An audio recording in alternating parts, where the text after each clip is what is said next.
Kahit ikaw ay mananampalataya ng ating Panginoon, kahit araw-araw kang nagbabasa ng Biblia, kahit araw-araw kang nananalangin, linggo-linggong nagsisimba, hindi magagawa ng pagsisimba nating mapigilan ang mga storms and challenges na meron sa ating buhay.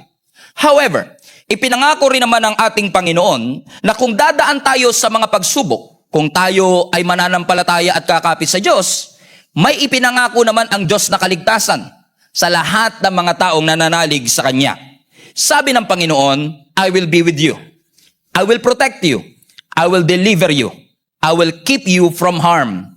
If you will remain under the shadow of the wings of the Almighty, there is a promise na merong kaligtasan sa presensya ng ating Panginoon. Ibig sabihin, every Christian should not allow the presence of the storm to doubt the presence of God. Ibig sabihin, lahat ng nananampalataya sa ating Panginoon, hindi porket may presensya ng problema, ay nawala na ang presensya ng Panginoon. Nangako ang Panginoon na kasama natin siya, at kahit anong pagsubok ang ating pagdaanan, mananatili ang kanyang pangako na hindi kanya iiwan, hindi kanya pababayaan, yung pagmamahal niya magpapatuloy, at ang purpose ng Panginoon sa iyong buhay ay hindi mahihinto. Madalas, kapag tayo ay nakakaranas ng bagyo, ini-interpret natin ang bagyo bilang humahadlang para maranasan natin ang pangako ng Panginoon.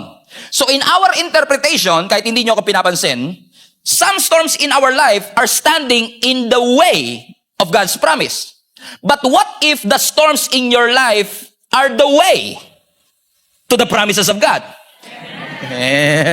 What if yung inakala mong hadlang, yun ang tanging paraan para pag nalagpasan mo yung pagsubok, yun ang tanging paraan para madala ka ng Lord sa next level at next season ng ating buhay. Ito po yung context ng pinag-uusapan natin sa Acts chapter 27. In fact, yung Acts 27 po ang last recorded journey ni Apostle Paul. Now, dito po sa kwentong ito, mga kapatid, sumakay si Apostle Paul ng isang barko mula po sa Caesarea papunta po ng Rome sa may Italy. Kasama po ni Apostle Paul ang 276 prisoners. Kasama niya, bakit to mga kapatid? Sapagkat si Apostle Paul po, nung siya ay nasa Jerusalem, inakusahan po siya na nag-i-incite ng riot. Siya daw po ay nagke-create ng confusion sapagkat ipinapangaral po niya ang muling pagkabuhay ng ating Panginoong Hesus. Now, let me just break it down to you. Si Apostle Paul kasama ang mga disciples of Jesus Christ dahil na-witness po nila ang resurrection ng ating Panginoong Hesus, and they continue to preach the resurrection of our Lord Jesus Christ. Ang interpretation ng mga Pharisees and Sadducees, nagke-create lang sila ng gulo sapagkat marami ng mga nasa Judaism na lumilipat dito sa the way o sa bagong relihiyon daw na itinatayo ni Apostle Paul. Kaya ang sabi na scripture, dahil siya ay nag-i-incite ng riot, at pakiramdam nila, dinidisrespect niya ang mga Pharisees and Sadducees, ipinakulong nila ngayon si Apostle Paul sa Jerusalem. Now, this is where it gets interesting. Kasi nung si Apostle Paul ay nasa Jerusalem, sinubukan siyang hatulan, i-trial for 2 years. Pero after 2 years ng hearing, wala silang makuwang concrete evidence na talagang si Apostle Paul ay may kasalanan. Kung kaya't si Apostle Paul, dahil after 2 years of being imprisoned, ginamit niya na ngayon yung kanyang citizenship. Kasi maraming Christians hindi alam na si Apostle Paul was actually a Roman citizen. Roman citizen siya. So dahil siya ay Roman citizen, ginamit ngayon ni Apostle Paul yung kanyang pagiging Roman citizen para sabihin, pakiramdam ko, hindi fair yung trial dito sa Jerusalem. I want to go to Rome para iharap at iakyat yung kaso ko papunta kay Caesar. Gets niyo mga kapatid? So dahil pakiramdam niya, hindi patas ang trato sa kanya sa Jerusalem, nagdemand ngayon si Apostle Paul, gusto ko makapunta sa Rome, dun niyo ko hatulan sa Korte Suprema. Ibig sabihin mga kapatid, yung journey na ito, na siya ay nasa barko, papunta si Apostle Paul sa Rome, para sana iakyat ang kanyang appeal kay Caesar mismo. However, si Apostle Paul ay sinama sa 276 na prisoners para sila ay makarating doon sa Italia, sa may Rome. At base po sa kwento binasa natin at sa text na binasa natin, hindi pa man sila nakakarating sa unang destination, nahirapan na sila sapagkat naka-encounter sila ng matinding bagyo. Are you still following so far? So ang purpose ni Apostle Paul pumunta ng Rome para i-appeal ang kanyang kaso, pero wala pa sila doon sa Rome, nakaranas sila ng matinding bagyo. Spoiler alert. Alam niyo po ba, pag binasa niyo yung 44 verses ng Acts 27, makikita po ninyo na yung barkong sinasakyan ni Apostle Paul, lumubog din. So on the way to his trial, on the way para sa maabsuelto siya sa kanyang kaso, he has to go through two important challenges in his life. Storms and shipwreck. Binagyo na, lumubog pa yung barko. And usually mga kapatid, we use this platform a lot to talk about the storms in our life. Siguro naman po narinig na nyo ng maraming beses sa akin na anumang bagyo ang ating pagdaanan, kasama natin ang ating Panginoon. Hindi tayo iiwan ng ating Panginoon. Pero magkaiba po yung storm sa shipwreck. Anong difference, Pastor? Kasi yung storm, it may delay your journey, pero ang shipwreck could actually stop your journey. Yung storm, it will pass over. Pero ang shipwreck, it will force you to start over. Nakaranas na tayong lahat ng storm. Pero marami din sa atin tahimik lang, pero nakaranas sila ng shipwreck. Malalaman nyo to, ganito yun. No? Nung nakaranas ka ng storm, ang sabi mo kay Lord, Lord, bakit nangyari to sa akin? Pero yung nakaranas ng shipwreck, ang sinasabi nila, may Diyos ba talaga? Yung mga dumanas ng bagyo, ganito yan. Kapag may problema sa relationship, may storm. Pero pag nag-break kayo, yun ang shipwreck. Guess nyo na? Amen? So, lahat nag-i-struggle, pero marami sa atin mga kapatid na challenge tayo, marami sa atin na i-inspire tayo sa salita ng ating Panginoon na sinasabing kasama tayo ng ating Panginoon sa anumang storm na pinagdadaanan natin. Pero we have to recognize as well na bawat Kristiyano daraan sa mga shipwreck ng ating buhay.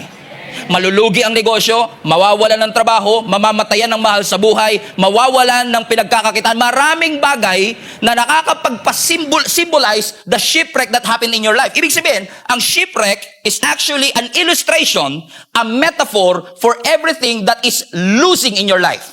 Yung nawawala, yung lumulubog. Pero alam niyo ba mga kapatid, sa storya na pinag-aralan natin, since 44 verses nga to, hindi naman natin kaya lahat pag-aralan kung i-discuss natin yung 44 verses, pero uunti-untiin ko na lang i-digest sa inyo para mas maunawaan natin.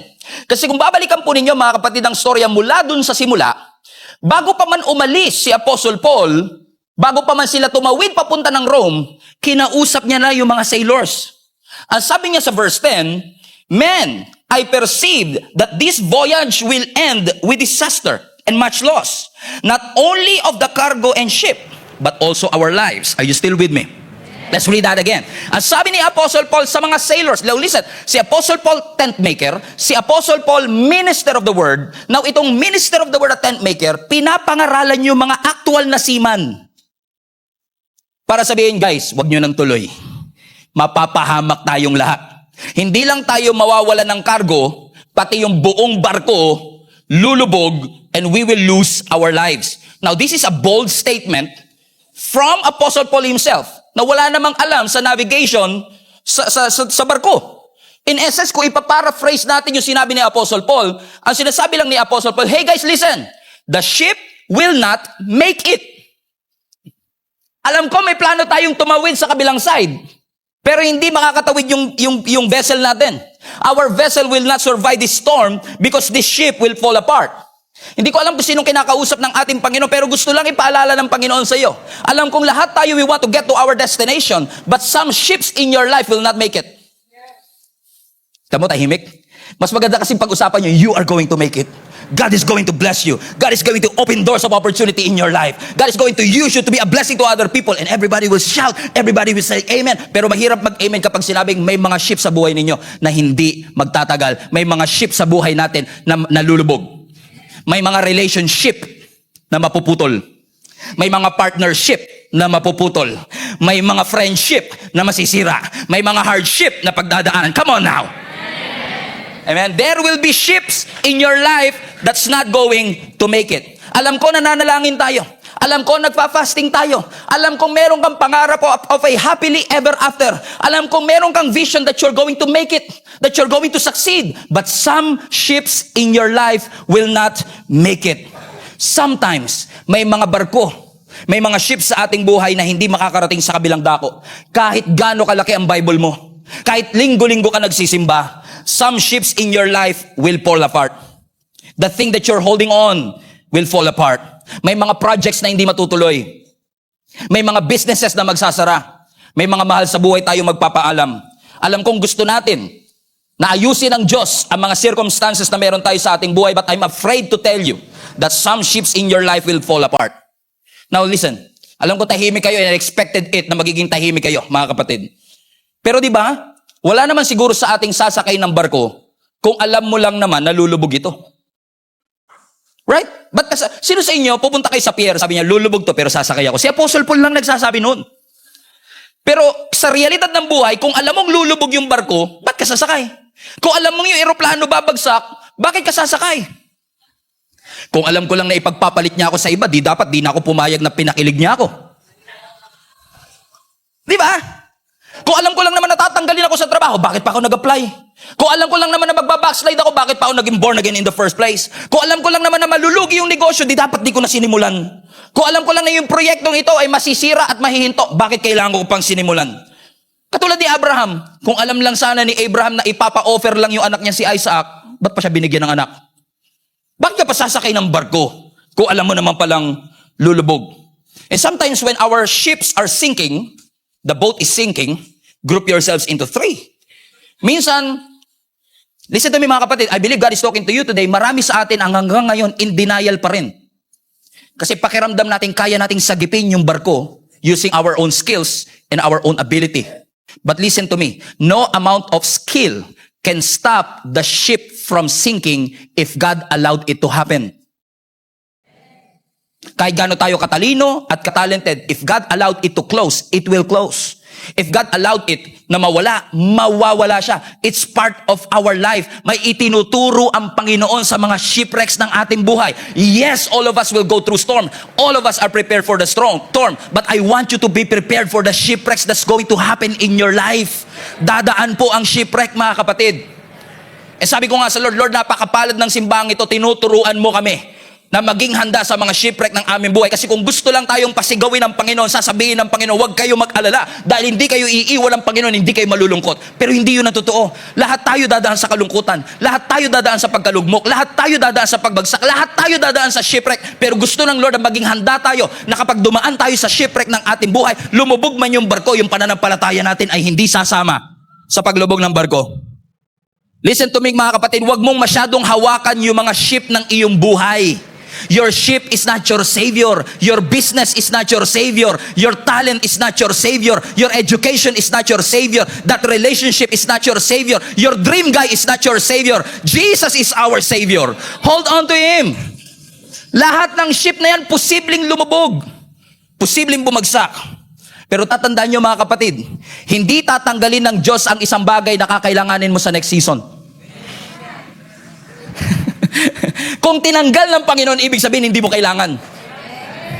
Ang hirap mag-amen doon, Brad. Ang sakit sa pakiramdam kasi, pagtanggalan, paglugian, ganon, pagkawalaan, iwanan, ang hirap doon. Ang mas masarap pag-usapan, hindi kayo iwan ng Panginoon.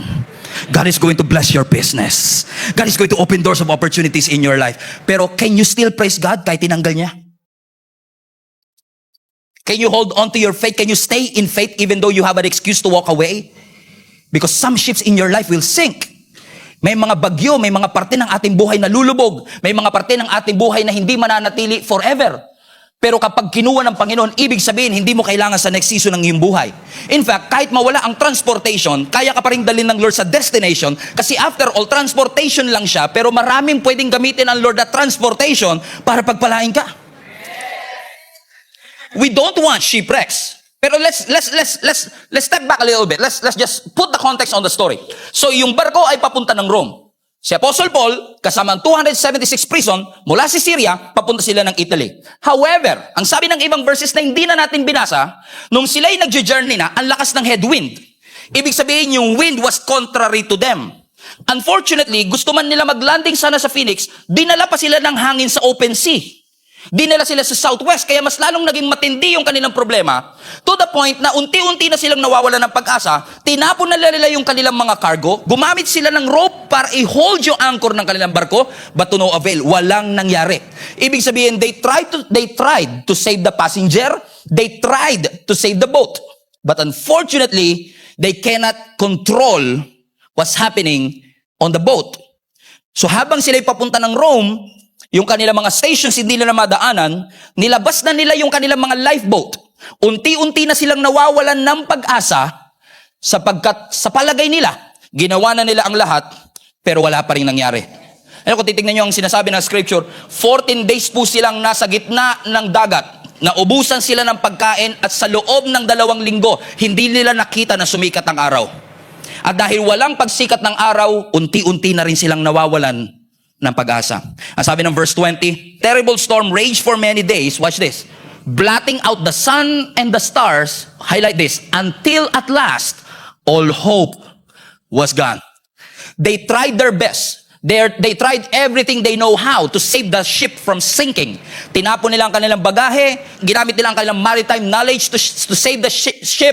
But unfortunately, hindi nila masagip yung barko at nawala na sila ng pag-asa. The storm continued raging and they gave up all hope na maliligtas pa sila at makakatawid pa sila to the other side. I don't know who is this for. Pero maaaring yung iba sa inyo, sinasabi nyo, there is no way that this marriage is going to work.